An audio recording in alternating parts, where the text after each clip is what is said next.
Welcome to the Bucky Brooks Show. I am Bucky Brooks, and today we're going to take on another All Jaguars podcast. The Jaguars are in the midst of minicamp, so we want to talk about some of the things that we had heard going into the camp and some of the things that people are buzzing about now that camp is underway. Before we get to that, let's make sure we shout out our sponsor, FanDuel Sportsbook, all the cool things that are going on. Right now, they have the Jaguars. We talk about over-unders. Going over 9.5 wins, that is plus 120 on the site. I think the Jaguars are a much better team, and I think their record will be reflective of that. May not get the 13 wins, but for sure they're going to get over 9.5 wins. I am taking that bet all day, every day. We'll see how that plays out at the end of the season. But now we are still a couple months away from the season being able to kick off. We are probably about 2 months away. We're a little over a month away from training camp kicking off.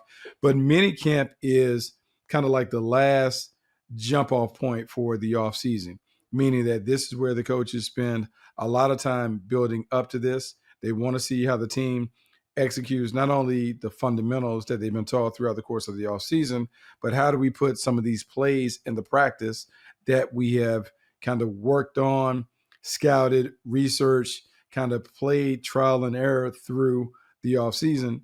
Well, now we're in the mini camp. It's not quite go time, but it's close enough to go time. So you want to see it. You want to document it. So during the break, the summer break, where the guys go away on vacation, the coaches are kind of putting the finishing touches on what the full playbook and those things are going to look like.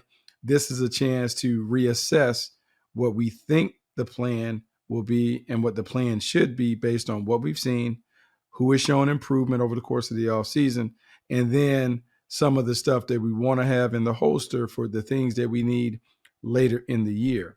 A big part of that when it comes to being able to expand the playbook, being able to put more bullets in the chamber as we're talking about attacking the opponent, a lot of that has to do with the quarterback. And I feel like every time that I go on the podcast, I have a duty to talk about Trevor Lawrence, not only because I believe he's inching closer to being in that conversation as one of the elites in the game, but how number 16 plays really determines how far the Jaguars can go when it comes to their title chase. Last year, we saw Trevor Lawrence get absolutely hot down the stretch, put up great numbers, finished with 38 touchdowns as total touchdowns, had a 4,000-yard season, and kind of teased some of the traits and qualities that made him the number one overall pick when he came out. Year two in Liam Cohen's system, there's an expectation that he not only has better command of the offense, that he takes control of the offense and begins to kind of put his own imprint on this offense based on how he plays, how he likes to play, and the strengths of his game. Well, we're already beginning to hear that part of the process is going really, really well. He's very confident and decisive in what he's doing with the team. He has a tremendous amount of belief in his playmakers around him. And more importantly, he has a tremendous belief in himself that he can get this team in or out of plays based on what the defense is doing. And Grant Udisky told a story at the presser about Trevor Lawrence in the midst of one of their competition periods. They call it the Mamba period. He was able to make some checks, and he checked to an old protection that they hadn't quite gone over yet. But he was able to remind the offense and the playmakers immediately, hey, when I call this is how I want to respond. And the team was able to go and execute it. One of the things that we always talk about when a team goes from good to great, there's a handoff between being a coach-led team to being a player-led team.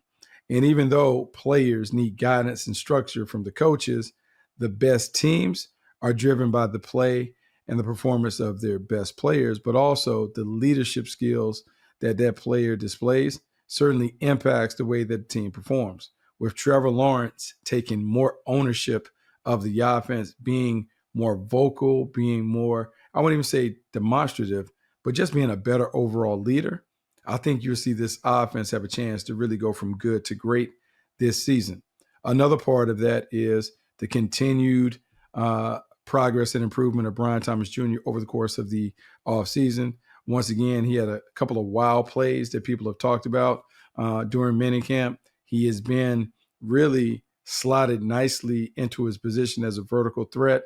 They're asking him to run more vertical routes, more outbreaking routes, things that play to his strengths as a player, but also can tax the defense and force the defense to abandon some of the tactics that they utilize to stop either the underneath passing game or the running game. With Brian Thomas Jr. beginning to show, look, he's all the way back after, I was saying, up and down sophomore season. Well, now this offense looks a lot different because you're number one. Brian Thomas Jr. is very comfortable in the offense. He's very comfortable doing what he's been asked to do. Your quarterback obviously is very comfortable and kind of feeling the process where he's mastering the offense. And you're able to put it together with a play caller who understands what he has an adaptability that we've seen on the fly, but also wants to play championship ball where they can control the game with the offense. That's why they're trying to put more on Trevor Lawrence's plate so they can figure out, okay, where do we need to scale back? Where can we push him more? Who can he be at the end of 26 based on how his skill set is, based on his understanding of the offense, and based on the overall confidence that he brings to the field. I'm saying this, last year, he left a lot of meat on the bone and threw for 4,000 yards. And so that's why FanDuel Sportsbook putting up their odds at over 37.25 this year for Trevor Lawrence. That brings back a minus 14. I'm going to say this. If Trevor Lawrence has 3,700 yards or fewer passing the ball, that's a big indictment on what is going on in Jacksonville. And that means things did not go particularly well because they weren't able to consistently run the game or kind of direct the offense through the quarterback. I don't foresee that being the case.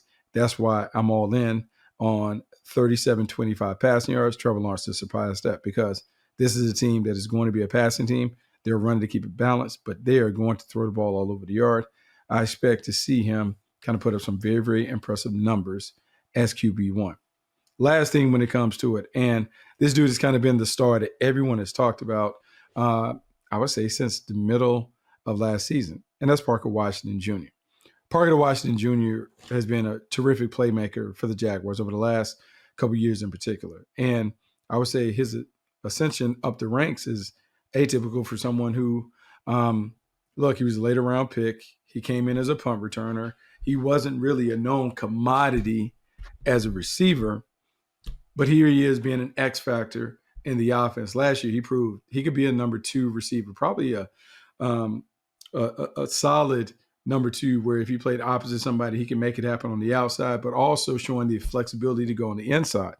The reason why that's so invaluable, because his ability to play out wide in the slot, the Jags can flip their formation that can make it challenging for people to match up with because they have interchangeable parts on the perimeter. Washington is a big part of that because he is that X factor. He can play out wide. We've seen that. He can go in the slot. We've seen him successfully do that. He can take the top off the defense. We've seen countless big plays from him. We have also seen him make catch and run plays where he can do things over the middle.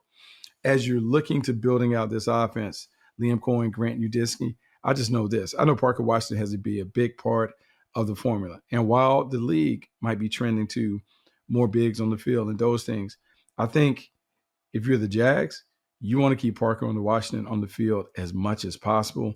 He's not only the X factor in terms of the playmaking prowess that he's displayed, but his ability as a punt returner to be able to put the ball in the paint, to be able to create big plays in the return game.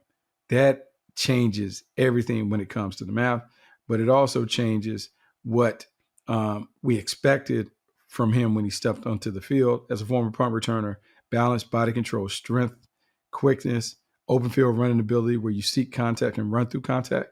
He had all that. That was all a part of his DNA. And so I am excited that he is going to have more chances to play, whether it's as the part of their 12 personnel package, whether it's a part of their 11 personnel package. My expectation is that Parker Washington is going to be on the field a ton, and they're going to give him every opportunity to make big bucks as a marquee free agent who could hit the market next off season. Last thing about the offense, just keep an eye on this. And I don't know how big of a contributor this player will be, but Amir Abdullah has really been, I would say, celebrated in terms of what he brings to the field every day, celebrated in terms of how long he has played the position, and celebrated because he's a really good team guy who has an opportunity to make his mark on a young and impressionable set of playmakers. And even though Abdullah, 11-year pro, he's played 5 different teams, the numbers haven't been great, but that level of consistency where you can hang around speaks volumes about what you bring to the team as a leader, as a mentor, and the like. And looking at his game, and most recently trying to figure out how can he impact the team, it's going to be a lot of the things out the backfield. Very similar to the way teams use a designated scatback to make it happen consistently in the passing game. There's no reason why you can't use Amir Abdullah in that role if no one else, if your young players kind of pop up and show up, this is how it's done. The expectation would be that they kind of operate with him as a third or fourth guy. He'll kind of be the wise old elder in the back of the room, making sure that the young guys stay on track. Regardless, when you think about the value of leadership ability, the value that he brings as a guy that is a contributor to other spots and people and guys on the squad, you love having that veteran presence there. Don't know how much that's going to lead to him playing, but I do know the mentorship is big as they try and pass it forward this season. I know I keep saying last thing, but here's something that I got to mention. I keep Travis Hunter. A little update of Travis Hunter. Liam came to the press today and talked about Travis Hunter working out and running off on the side with the trainers. Talked about his GPS numbers hit 22.6 miles per hour. I'm going to say this, like that's about as back as you can be when it comes to being able to run in a straight line. You like the explosiveness coming back, and he's only getting better and better over time. I think the plan that has everyone up at arms, people are upset about him being a corner first and a wideout second, and it diminishes his value. I'm going to say, whatever. Here's what really happens when it comes to it. When you're a guy like this, Travis Hunter, second overall pick, you traded for, you can get every opportunity to fail in the positions that you want to play. I think what the Jags are doing is trying to set him up for success by maybe kind of divvying up some of his responsibility so he doesn't feel overwhelmed by all that is on his plate. So as a number one corner, playing in a zone-based defense where you can play with your eyes and kind of get nosy at times, he should be a guy that, look, they're going to take shots at down the field, but if he is a good player and he's able to quickly identify things like all of hash split rule, where they're at when it comes to who's in the game, what they like to throw, the hit chart, all of that, Travis Hunter can make the kind of plays that others couldn't make in the secondary. And with his team going through a slight tweak in the philosophy in the back end, they won't stick your coverage. So they want guys on the outside that, in essence, are able to play man-to-man while being a part of a zone-based system. Because he is going to be a huge part of the defense, he still will probably be a smaller part, but a major part of the offense. Because he can be a package player and have a lot of success, I think that's really the best plan for him. Full-time DB, part-time wide receiver, put him in packages where the ball is pretty much going to him, and let's see what this looks like. Interesting, though. I like concepts. I like the ideas. I like what they're trying to do on offense. We just got to see when we put the pads on and get the knocking, how many guys are going to still stand up and be the ones we can count on in those moments. Defensively, I want to talk about a couple of guys. Ventrell Miller is embroiled in a competition to see who's going to replace Devin Lloyd. I think Ventrell Miller's in the catbird seat. I just love what he brings as a run stopper, a thumper, controls the box, has some physicality and toughness that you like. To me, I think, look, he's the one that people are talking about. Yeah, but he doesn't have this size, he doesn't have that.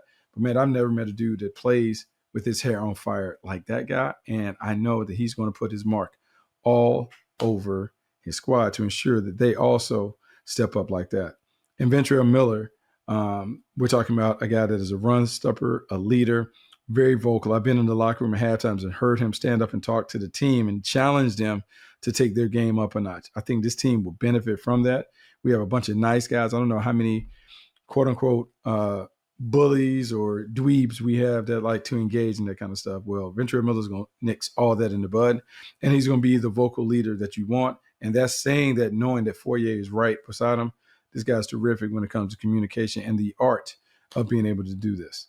Two other guys underrated that you want to pay attention to and think about Devin Lloyd's replacement. Branson Combes, special team standout, a guy that was an undrafted free agent from Wake Forest.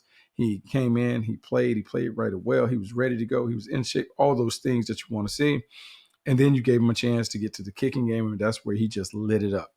And I expect him to be a core special teamer. I expect him to be able to play multiple roles if thrown in, but no, he's a big time player, so you won't get any debate from me on where he stacks and how he kind of fits in the landscape. I just think that undrafted free agent guys who find a way to make it on special teams, if you give them an opportunity, they're gonna make the most of the opportunity, which is why I kind of think he's gonna be there. Jack Kaiser, last year's 4th-round pick out of Notre Dame, big physical bully, still trying to kind of figure it out, still adapting to the changing speed and the pace of the game. Not quite the leadership skills and those things that we want, but hey, we'll get to that point.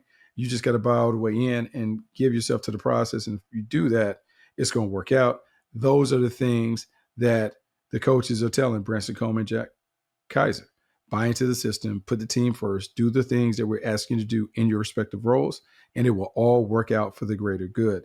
And even though these guys are in this competition with Ventrell, I just see them, Combes and Kaiser, more so as core special teamers that can make a huge impact on that part of the game.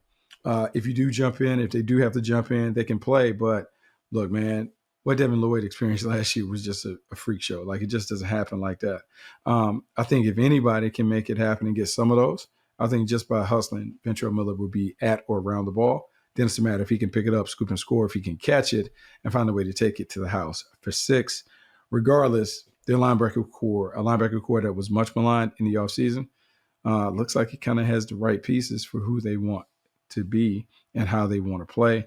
That's always going to be a thing.